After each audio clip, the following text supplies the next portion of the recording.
오늘 우리가 보는 이 본문은 성경에서 사실 좀 난해한 구절 중에 하나입니다. 요한복음을 참 좋아하고 또 요한복음 우리에게 익숙하기 때문에 많은 분들에게 즐겨 읽혀지고 있지만 사실 2장 부분에 오면 조금 이해하기가 어려운 부분이 없지 않아 있습니다. 1장에 보면 요한은 성령의 감동을 받아서 하나님이 예수님이 어떤 분이신지를 우리에게 잘 말씀해 주고 있습니다. 특별히 1장은 창세기와 굉장히 유사한 구조로 빛으로 오신 예수님에 대해서 말씀해 줍니다. 요한복음 전체를 관통하고 있는 질문은 예수님이 누구이신가 라는 질문인데요. 그 질문에 대해서 1장은 예수님이야말로 하나님의 아들이시다. 예수님은 빛이시다. 예수님은 영접하는 자에게 아들 되는 권세를 주시는 그런 분이시다라고 분명하게 말씀해 주고 있습니다. 1장의 선포를 지나서 하나님의 나라는 서서히 태동되기 시작했고 제자들은 예수님 앞으로 점점 모여들기 시작했습니다. 흐름상 자연스러우려면 그 다음에 예수님이 본격적으로 사역을 시작하면 좋은데 갑자기 끼어드는 말씀이 바로 2장 1절부터 11절에 있는 가나의 혼인잔치입니다. 왜 여기에서 가나의 혼인잔치가 있을까? 분명히 본문이 우리에게 주는 하나님의 메시지가 분명히 있을 것입니다. 오늘은 그 시간에 그 말씀을 한번 살펴보도록 하겠습니다. 오늘 본문의 배경은 혼인잔치입니다. 우리나라도 그렇지만 유대 사회에서 혼인잔치는 그냥 단순한 결혼식이 아닙니다. 마을 전체가 모여서 대략적으로 한 7일 정도에 대한 기간을 먹고 마시며 새로 시작하는 부부를 축하하고 결혼을 축하하는 마을 축제였습니다. 당연하게 이 마을 축제를 할 때 가장 중요한 것은 음식과 포도주입니다. 잔치를 주관하는 측에서는 음식이 떨어지지 않고 포도주가 떨어지지 않도록 음식을 계산을 잘 했어야만 하고 그 잔치를 성공적으로 마쳐야 될 의무가 있습니다. 그런데 포도주가 떨어졌다는 것은 이 잔치를 무사히 치루어내고 참석하고 축하해주는 사람들을 잘 대접해줘야 하는 그 의무가 다 수행되지 못하였다는 것을 의미합니다. 쉽게 말하면 잔치가 망해버린 것이죠. 이 본문에서 참 주의 깊게 보아야 할 것은 야 포도주가 떨어져서 잔치가 망했구나가 아니라 마리아의 질문입니다. 잔치가 망하게 되면 그 잔치를 주관했던 사람들에게 가서 야 포도주가 떨어졌습니다. 어떻게 하면 좋겠습니까? 라고 말해야 될 텐데 마리아는 갑자기 뜬금없이 예수님에게 이 상황을 말합니다. 왜 예수님입니까? 지금 결혼하는 건 예수님이 아닙니다. 예수님도 그저 마을에 잔치가 있어서 초대받아 온 손님에 불과하죠. 우리는 이 상황을 이렇게 이해할 수도 있습니다. 포도주를 준비한다는 것은 단순한 문제가 아닙니다. 지금이야 뭐 마트도 많고 가게도 많으니까 뭐 좋은 포도주 나쁜 포도주 떠나서 일단 뛰어가서 사올 수 있지만 옛날에는 그렇지 않았죠. 포도를 수확해서 씻고 으깨고 발효시키는 그 모든 과정들은 굉장히 길게 걸렸습니다. 더군다나 나중에 뒤에 본문에 보면 물 항아리에 물을 채우는 장면을 보았을 때 많은 학자들이 그 물이 다 포도주로 바뀌면 대략 한 454리터는 된다고 합니다. 콜라 1.2리터 병 아시죠? 그게 450개 분량이 나와야지 그 역사가 일어났다라고 할 수 있다는 것이죠. 도저히 즉시 조달할 수 있는 양이 아닙니다. 그래서 이 본문을 보면서 우리는 예수님은 초자연적인 능력이 있는 분이니까 마리아에게 예수님께 얘기해서 기적적으로 이 문제를 해결해 달라라고 요청했다라고 보기 쉽습니다. 역시 예수님은 대단하신 분이구나. 역시 예수님은 기도하면 응답해 주시는 분이구나 라고 본문을 가볍게 보고 넘어갈 수 있습니다. 그런데 그렇게 보면 1장에 있는 예수님의 권위에 대한 말씀과 그 뒤에 나타나는 성전을 정결케 하는 예수님 사이에서 이 말씀이 왜 굳이 이 초자연적인 능력을 이런 식으로 표현해야 될까에 대해서 명확해지지 않게 됩니다. 우리는 이 본문의 메시지를 보면서 표면적으로 드러나는 포도주의 문제, 잔치의 문제가 아니라 이 속에 담겨져 있는 진짜 메시지를 보려고 귀를 기울여야 됩니다. 예수님께서는 마리아가 처음에 보여줬던 질문에 다소 모호한 태도, 그리고 부모와 자식 관계로 보았을 때는 건방진 태도까지라고 볼 수 있는 행동을 보여줍니다. 어머니가 와서 묻습니다. 아들아, 포도주가 떨어졌구나. 아들이 대답합니다. 어머니, 제가 해결할게요. 참 아름다운 모습 아닙니까? 그런데 예수님의 대답이 이렇습니다. 나랑 무슨 상관입니까? 저는 그 일하고 아무 상관이 없습니다. 그런데 그 후에 예수님께서는 무슨 마음이 바뀌었는지 갑자기 하인들을 불러서 정결케 하는 물 항아리 물을 새로 가득 채우라고 말합니다. 그리고 떠주라고 말씀하시죠. 결과는 우리가 잘 알고 있습니다. 그 이전에 맛보지 못했던 좋은 포도주가 잔치에 참석한 사람들에게 제공이 되었습니다. 흘러갈 수 있는 말씀의 흐름 속에서 사실 이 구절을 이해할 수 있게 해주는 단어가 흘러가듯이 지나가는데 그것은 바로 표적이라는 단어입니다. 예수님께서는 성경의 말씀을 통해서 특별히 요한복음 2장 11절에 보면 예수께서 이 첫 표적을 갈릴리 가나에서 행하여 라고 말씀하고 있습니다. 구약적인 입장에서 봤을 때 표적이라고 하는 것은 선지자가 전하는 말씀이 정말 하나님의 말씀이구나를 드러내주는 증거로 사용되었습니다. 즉 예수님께서는 오늘 성경의 말씀을 통해서 하나님께서는 이 예수님의 가나의 혼인잔치가 그저 물을 포도주로 바꾼 기적이 있구나를 말해주는 게 아니라 예수님께서 어떠한 분이신지에 대한 표적으로 주신 것이다 라고 우리에게 말씀해 주는 것입니다. 그 결과가 어떻게 나타났습니까?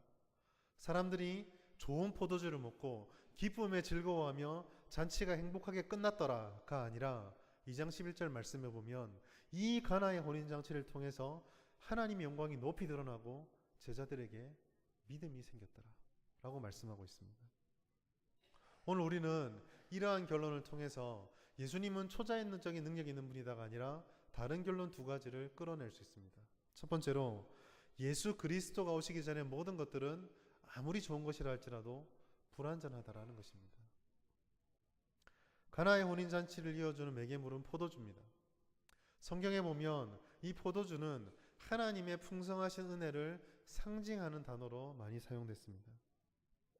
뿐만 아니라 하나님께서는 자신이 택하신 백성 이스라엘을 포도나무라고 비유하십니다. 물론 때로는 구약의 말씀에 하나님의 뜻을 잃어버리고 흥청망청 취해가는 사람들을 묘사할 때도 포도주에 취한 자들이라고 말을 하지만 전반적으로 구약의 말씀은 이 포도주를 은혜와 선택의 상징으로 사용하고 있습니다. 저도 결혼식을 할 때 참 고민을 많이 했었습니다. 딴 고민이 아니라 그렇게 넉넉하지 못한 상태에서 결혼을 했기 때문에 이 피로연 때 얼마나 많은 사람들이 와서 얼만큼 비용을 잘 아끼고 낭비하지 않고 음식을 준비할 수 있을까 이 고민을 참 많이 했습니다.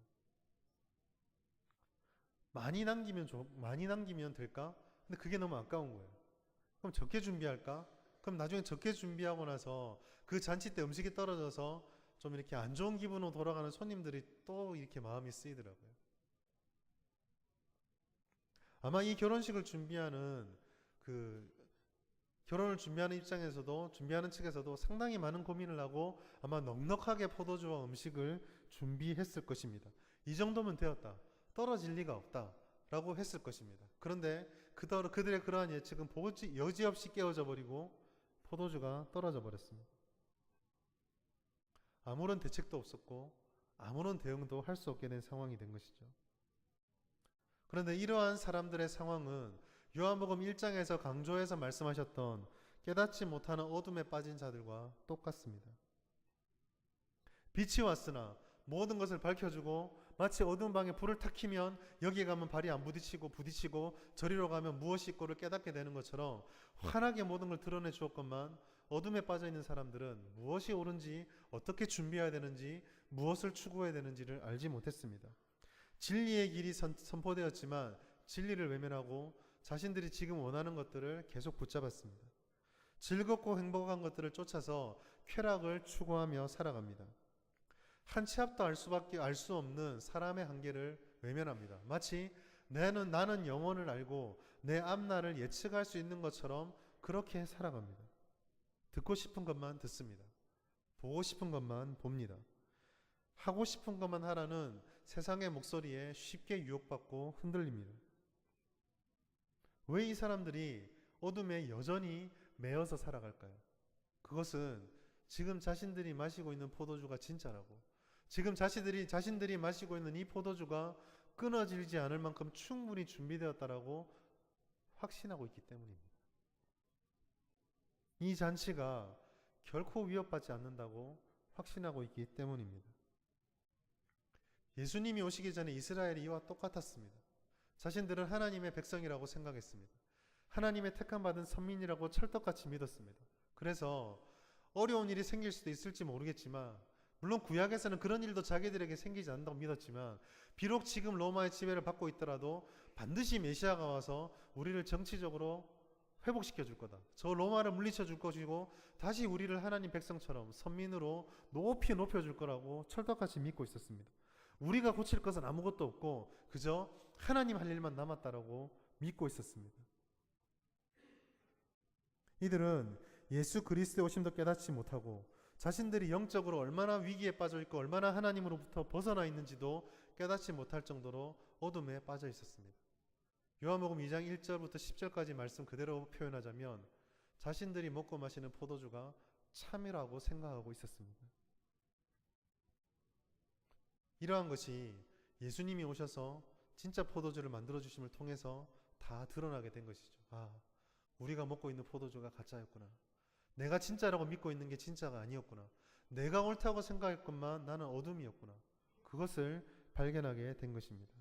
여러분, 오늘 우리 주변에도 마치 우리를 영원히 보호해주고 마치 우리를 영원히 채워줄 것만 같은 가짜 포도주가 가득 차 있습니다. 많은 소유를 가지면 우리에게 견고한 산성이 세워질 거라고 생각합니다. 공부를 열심히 하고 남들보다 좋은 대학을 가고 남들보다 좋은 직장에 가고 남들보다 좋은 위치에 올라가면 우리를 건드리지 못하고 사람들이 우리를 좋아해 줄 것이고 칭찬해 줄 것이라는 그런 포도주들로 우리를 둘러싸고 있습니다. 친구만 있다면, 좋은 가정만 꾸릴 수 있다면, 돈만 있다면, 명예만 있다면, 권력만 있다면 우리는 괜찮다라고 생각하는 수많은 포도주들이 세상 사람과 똑같은 가치를 가지고 우리 가운데 들어와 있을 수도 있습니다. 우리들이 진짜라고 생각할 수 있는 포도주는 사실 무궁무진합니다. 그러나 그렇게 자신들을 홍보하고 그렇게 자신들을 위장하는 모든 세상의 포도주, 마치 어떤 좋은 새로운 물건이 나오면 그 물건의 나쁜 점은 하나도 말 안 해주고 다 좋기만 하다고 광고하는 광고처럼 그들이 끝까지 숨기는 한 가지가 있습니다.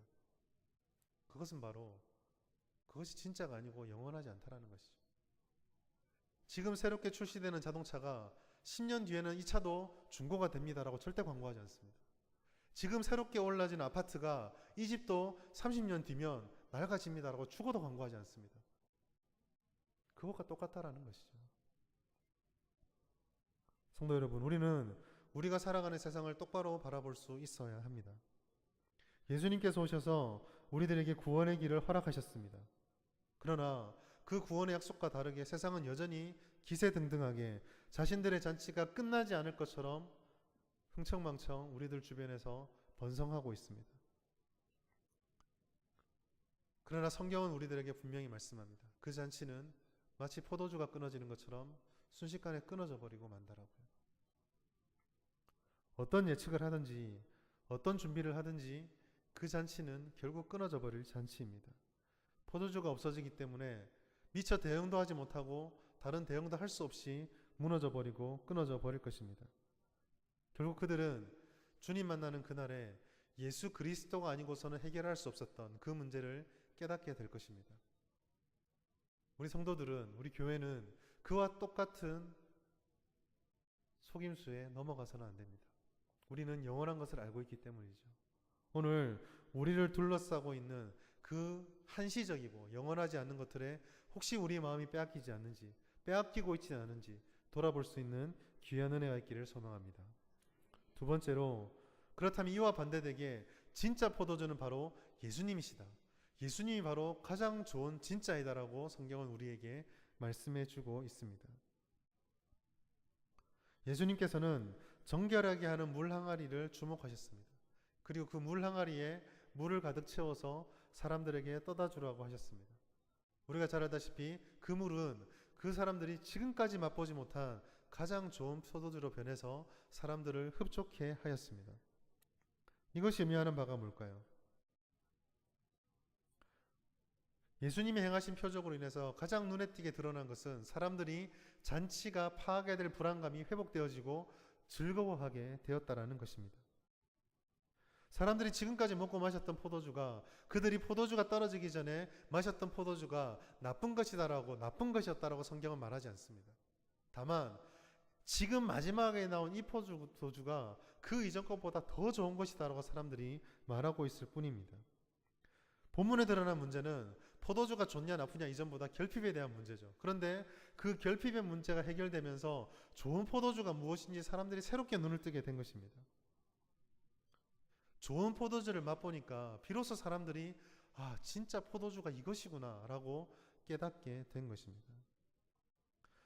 이 말씀은 사실 예수님을 믿지 못하는 사람들보다 예수님을 믿고 있는 우리 그리스도인들에게 훨씬 큰 의미를 줍니다. 우리가 그리스도인이라고 스스로를 말할 때 그 말이 의미하는 바가 뭘까요?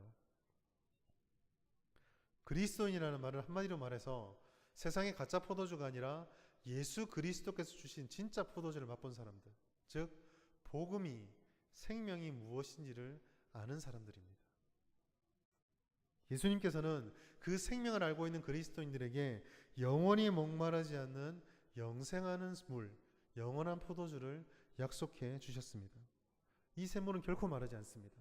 이 포도주는 그 무엇으로도 비교해서도 바꿀 수 없는 최상의 맛을 영원토록 우리에게 제공해 줍니다. 영원히 목마르지 않고 가장 좋은 것이기 때문에 혹시 음식 질이 떨어질까, 혹시 이 물이 끝나지 않을까 걱정할 필요 없이 영원히 먹고 마시며 즐길 수 있는 잔치가 예수님 안에 배설되어 있습니다. 그리스도인은 바로 이 잔치를 영원히 누리는 자들입니다. 그것이 성도들의 삶이며 그것이 성도들에게 주어진 약속입니다.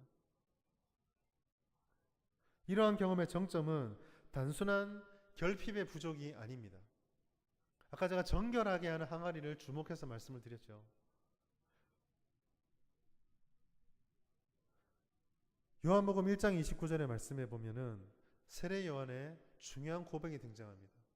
저는 요한복음 1장 12절부터 13절, 14절 계속 이어지는 영생하는 자에 대한 말씀도 중요하지만 이 세례 요한의 고백이 정말 중요하다고 생각합니다. 세례 요한은 예수님을 이렇게 소개합니다. 세상 죄를 지고 가는 하나님의 어린 양이라.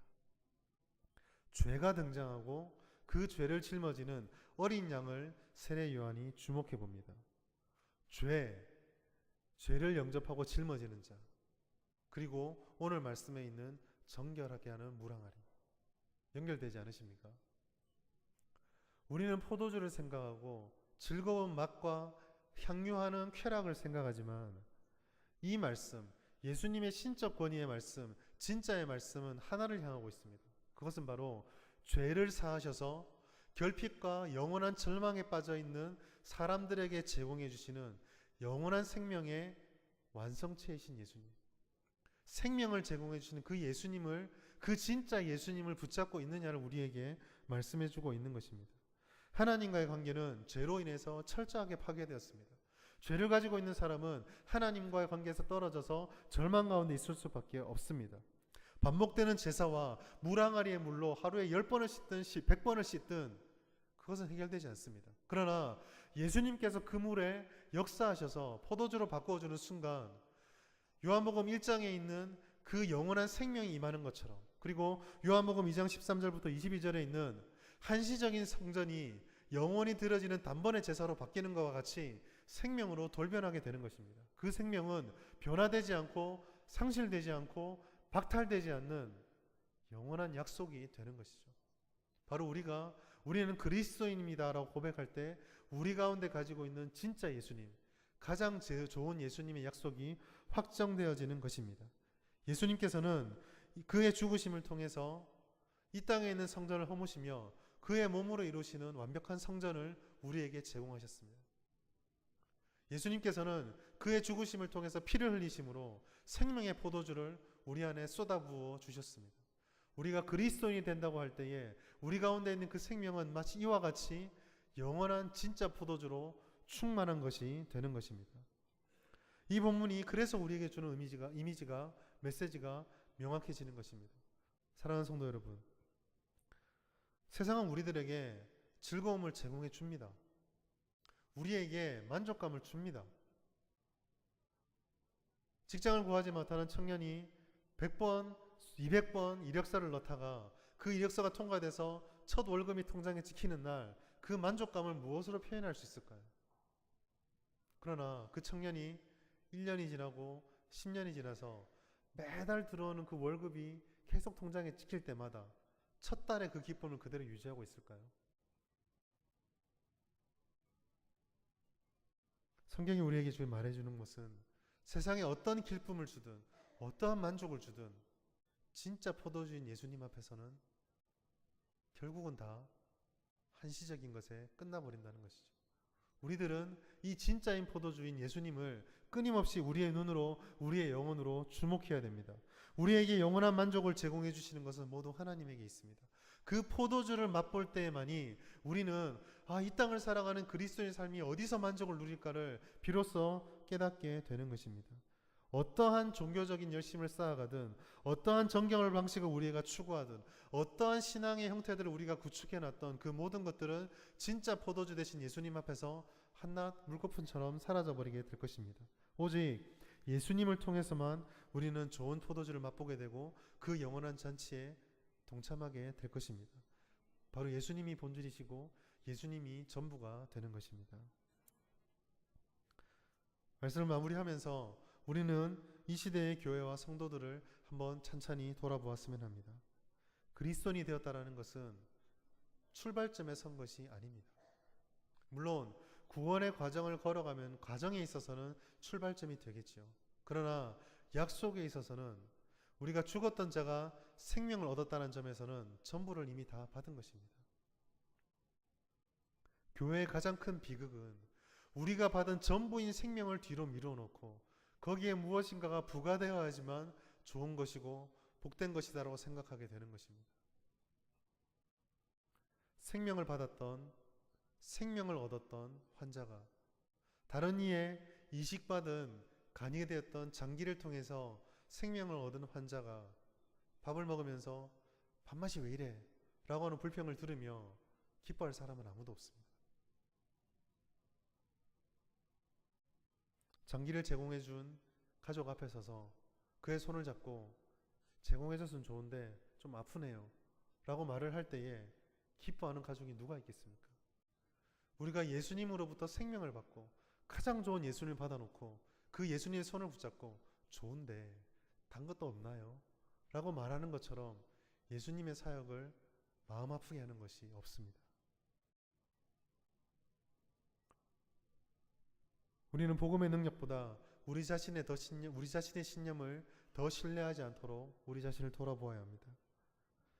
복음을 통해서 우리가 누리는 은혜보다 다른 어떤 것을 더 좋아하고 있지는 않은지 우리 자신을 돌아보아야 합니다. 우리가 말씀을 읽는 이유, 우리가 기도하는 이유는 바로 여기에 있습니다. 말씀을 통해서 우리는 우리를 향하신 하나님의 사랑을 깨닫게 됩니다. 기도함을 통해서 여전히 역사하시는, 우리 안에서 역사하시는 성령의 음성을 들을 수 있습니다. 그리고 말씀과 기도를 붙잡고 우리의 삶을 실천하며 살아갈 때 우리는 우리와 함께 해주시는 그 하나님의 진짜 생명을 경험하게 됩니다. 그것은 우리의 본성과 우리를 유혹하는 세상 앞에서 십자가를 짊어지셨던 예수님의 길을 따라가는 것이기에 때로는 힘들고 어려울 수 있습니다. 그러나 그 성숙과 성화되는 과정 위에 하나님께서는 우리에게 약속해 주십니다. 내가 너희를 고아와 같이 버려두지 아니하고 성령과 함께 해주시겠다고요. 오늘 우리는 이 시간에 우리 안에 하나님이 기뻐하시지 않는 것이 있지는 않은지 돌아보았으면 합니다. 그것이 깨달아진다면 말씀을 붙잡고 기도의 능력을 붙잡고 성령과 함께 하시며 싸워서 이겨가시기 바랍니다.